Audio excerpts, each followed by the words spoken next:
नमस्कार, आपका वीकली जियो political dynamics में स्वागत है। और आज हमारी चर्चा का विषय है भारत और मालदीव्स के रिलेशन।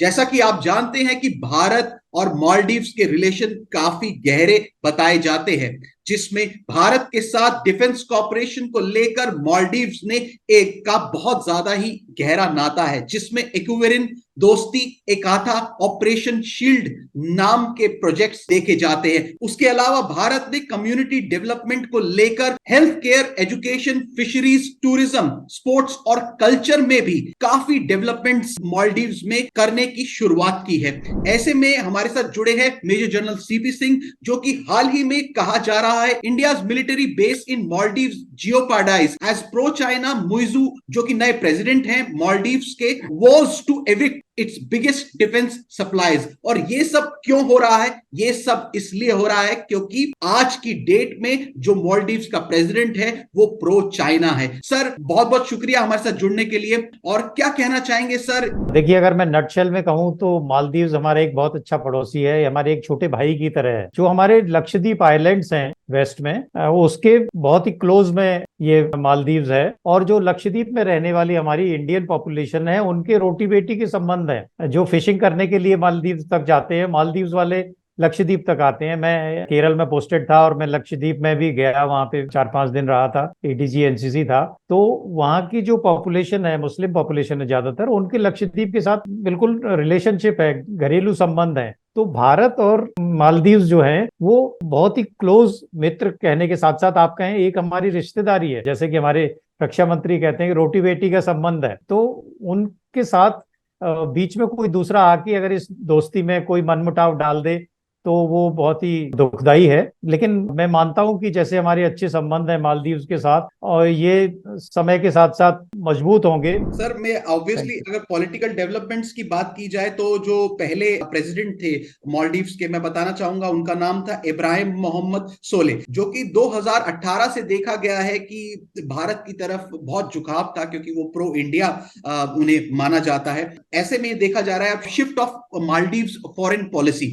तो उस फॉरेन पॉलिसी में क्या क्या चीजें आती हैं, उनके बारे में किस तरीके से आप देखते हैं? देखिए गौरव, अगर हम इसमें थोड़ा इंडिया और मालदीव्स की जो दोस्ती है उसकी थोड़ा सा हम बैक में हिस्ट्री में जाएं तो 1988 में एक मालदीव्स में बहुत बड़ा कू हुआ था। उस टाइम पे प्रेसिडेंट गयूम होते थे उनके, और उसके अगेंस्ट में एक बिजनेसमैन था श्रीलंका बेस्ड अब्दुल्ला, जिसने श्रीलंका के मर्सनरीज को पकड़ के उनके अगेंस्ट में कू किया। उन्होंने पाकिस्तान से मदद मांगी, मना कर दिया। श्रीलंका से मदद मांगी, मना कर दिया। अमेरिका से मदद मांगी, उन्होंने कहा हमको तो 3 दिन लगेंगे पहुंचने में आपकी मदद करने के लिए। उन्होंने यूके से मदद मांगी तो मार्गरेट थैचर ने बोला कि आप इंडिया से मदद मांगिए। जब उन्होंने इंडिया से मदद मांगी तो उसके 9 घंटे के अंदर हमारी 6 पैरा एंड उसके इमदादी दस्ते माले में लैंड कर चुके थे, और उन्होंने जाके उनको वहां से मर्सनरीज को भगा दिया, उनके प्रेसिडेंट को आजाद किया, दोबारा वहां पे सरकार को एस्टेब्लिश किया। और जो मर्सनरीज थे वो बोट लेके श्रीलंका की तरफ भाग रहे थे, तो उनको हमारी इंडियन नेवी ने इंटरसेप्ट किया, जिसमें 19 मर्सनरीज मारे गए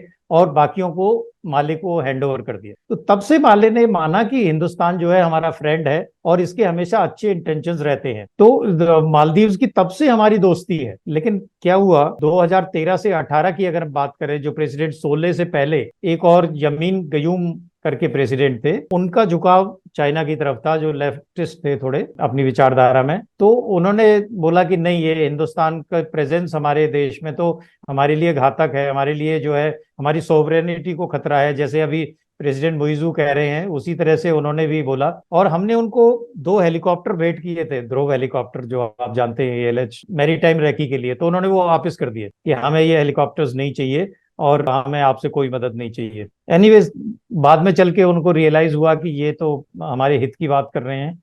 और फिर जब सोले की गवर्नमेंट आई 2018 में, तो उन्होंने वो हेलीकॉप्टर वहीं रख लिए। अभी वहां पे हमारे 2 हेलीकॉप्टर हैं, एक डॉर्नियर एयरक्राफ्ट है और कुछ स्पीड बोस्ट हैं, जो कि उस एरिया में रैकी करने में, वेदर फोरकास्ट करने में, कोई सर्च एंड रेस्क्यू ऑपरेशंस करने में उनकी मदद करते हैं। हमारा उसमें कोई पर्सनल इंटरेस्ट नहीं है, लेकिन हाँ, इंडियन ओशन में हम सब जितनी भी कंट्रीज हैं, हम सब मिलकर इस हिंद महासागर है, इसमें रूल बेस्ड ऑर्डर रखना चाहते हैं और उसी में हम माले की उनकी मदद करना चाहते हैं। सर, ऐसे में पूछना चाहूंगा जहां से हमारी शुरुआत हुई थी कि India's military base in Maldives, तो India's military base in Maldives का अब क्या होगा, और साथ ही बिगेस्ट डिफेंस सप्लायर भी माना जाता था अभी तक भारत। तो उस केस में भी अब भारत की क्या स्थिति होगी, क्या कहना चाहेंगे सर? देखिए, जहां तक मेरा आइडिया है, आज के पेपर में ही इंडिया ने जो प्रेसिडेंट मोइजू की बात का जवाब दिया है कि देखिए, जो इंटरनेशनल रिलेशंस होते हैं ये ऐसे सेंटिमेंट्स पे बेस्ड नहीं होते, और हमारा आपकी सोवरेनिटी को खतरा पहुंचाने का कोई इरादा नहीं है। हम तो, हमारी जो दोस्ती है दोनों कंट्रीज की, वो शेयर्ड चैलेंजेस एंड प्रायोरिटीज के ऊपर बेस्ड है। हम आपकी चैलेंजेस को समझते हैं, आप हमारी चैलेंजेस को समझते हैं, हम आपको मदद करते हैं एडमिनिस्ट्रेशन में, वेलफेयर में, हेल्थ केयर में, वहाँ की मैरीटाइम रैकी में, जो इकोनॉमिक जोन है उसके प्रोटेक्शन में हम उन लोगों की बहुत मदद करते हैं। कोई तूफान वगैरह नेचुरल कैलेमिटी आ जाती है तो उसमें भी हम उनकी मदद करते हैं। तो आप अपने इस पे दोबारा विचार कर लीजिए। और हमारे कोई ज्यादा लोग नहीं है वहाँ पे, 75 या 100 लोग हैं जो मेरी अंडरस्टैंडिंग है, और बेसिकली वो जो सर्विसिंग के लिए हैं हेलीकॉप्टर्स के, और हमारा जो डॉर्नियर एयरक्राफ्ट है उसकी सर्विसिंग के लिए है। एक वहां पे भारत ने लाइन ऑफ क्रेडिट दिया था अभी कुछ साल पहले, जिसकी वजह से हम वहां पे एक नेवल सर्विसिंग फैसिलिटी बना रहे हैं। तो अभी अगर आप कहें कि, मेरा जहां तक विचार है, नए जो प्रेसिडेंट है, जब वो प्रेसिडेंट बनेंगे 1 नवंबर को, अभी तो प्रेसिडेंट इलेक्ट हैं, तो अभी वो थोड़ी पॉलिटिकल बातें कर रहे हैं। जब आदमी कुर्सी पे बैठ जाता है तो फिर इंटरनेशनल रिलेशंस को एक डिफरेंट एंगल से देखता है। तो सर, चाइना का किस तरीके से अब इन्फ्लुएंस रहने वाला है? जहां पे इंडिया कंसर्न की बात की जाती है, India has expressed concern about चाइना's growing presence in the Indian Ocean region. Apart from that, particularly in countries like Sri Lanka, Pakistan, and Maldives, the development of Chinese controlled ports and military facilities in these areas has been seen as a challenge to India's strategic interest and regional security. क्या कहना चाहेंगे sir? China को जो ज्यादातर trade है वो Indian ocean reason से होके निकलता है, और चाइना हमेशा चाहता है कि इस रीजन में उसका दबदबा बना रहे। तो इसके प्रति उन्होंने पाकिस्तान में अपना एक बेस बनाया हुआ है, श्रीलंका में एक बेस बनाया हुआ है। अब वो चाहते हैं कि मालदीव्स में उनका बेस नहीं था, कि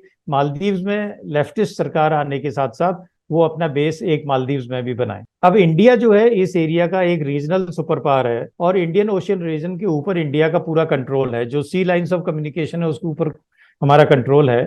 लेकिन हम किसी को तंग नहीं करना चाहते। हम चाहते हैं कि जो इंटरनेशनल रूल बेस्ड ऑर्डर है, जो सिखलाया हुआ तरीका है, उसके हिसाब से दुनिया में सारा ट्रेड चले। तो हमारा ऐसा कोई एक्सपेंशनिस्ट इरादा नहीं है। इतने सालों से हमारा बेस है मालदीव्स में, हमने किसी को तंग नहीं किया, हमने किसी ट्रेड को नहीं रोका, किसी को सीज नहीं किया। हम तो ये चाहते हैं कि जो सी में लोग परेशानियां खड़ी करते हैं उनको दूर किया जाए मालदीव्स के साथ मिलकर। जैसा कि आप कह रहे हैं कि चाइना अपने फुटप्रिंट्स बढ़ाना चाहता है और उसकी एक्सपेंशनिस्ट थ्योरी भी है, तो सर ऐसे में ये जो जॉइंट एक्सरसाइजेज हैं जिनका मैंने शुरुआत में नाम लिया था, एक ओवेरन दोस्ती, एक था ऑपरेशन शील्ड, इस तरीके की चीजों के लिए क्या रुख होगा अब? देखिए, इससे कोई ज्यादा इतना फर्क नहीं पड़ेगा। इंडियन ओशन में हमारी काफी प्रेजेंस है, और अगर मान लीजिए वर्स्ट केस सिनेरियो, अगर मालदीव्स कहता है कि आप अपना बेस यहाँ से हटा लीजिए, तो हम अपने बेस को लक्षद्वीप आइलैंड्स में शिफ्ट कर देंगे। लक्षद्वीप आइलैंड्स तो हमारे अपने ही हैं। वहां पे जो मैरीटाइम रैकी है, आजकल ऐसे अच्छे एयरक्राफ्ट आ गए हैं जो काफी देर तक, कई घंटों तक रैकी कर सकते हैं। तो हम मालदीव्स के एरिया में भी अपने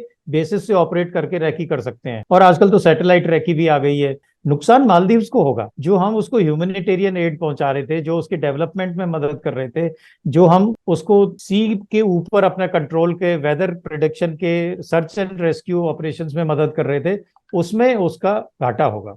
चाइना मदद करेगा, लेकिन चाइना का आपको पता है वो साहूकार वाला पैसा होता है, दे तो देता है लेकिन जब वापस लेता है तो चमड़ी निकाल लेता है। सर, आपने जो ऑब्वियसली चाइना के पैसे की बात की, जहां हाल ही में मैं पाकिस्तान की ओर इशारा करना चाहूंगा, जहां पे चाइना ने वो एक पुराना सिल्क रूट का रास्ता बनाया है पाकिस्तान में, और हाल ही में जो पूर्व प्रधानमंत्री हैं नवाज शरीफ, उनका भी एक बयान आया है जहां पे उन्होंने साफ साफ बोला है कि पाकिस्तान भी उससे पैसा लेता है, उससे पैसा लेता है, और फिर उसकी हालत बहुत बुरी हो जाती है। जहां पे चाइना ने भी इंफ्रास्ट्रक्चर डेवलप करते हुए पाकिस्तान में पैसा दिया है, क्या आने वाले समय में उनकी भी हालत इस तरीके से हो जाएगी कि चाइना फिर उन्हें कहीं का नहीं छोड़ेगा? बिल्कुल ठीक कह रहे हो गौरव। आप देख रहे हैं पाकिस्तान के एग्जाम्पल आपके सामने है। पाकिस्तान को इतना उन्होंने अपने कर्जे के नीचे दबा दिया, उसके बाद उनका जो ग्वादर पोर्ट था वो ऑलमोस्ट ले लिया, पीओके में से जमीन ले ली उनसे, जिसमें होके उन्होंने अपना सीपीईसी वाला जो कॉरिडोर है वो बनाया है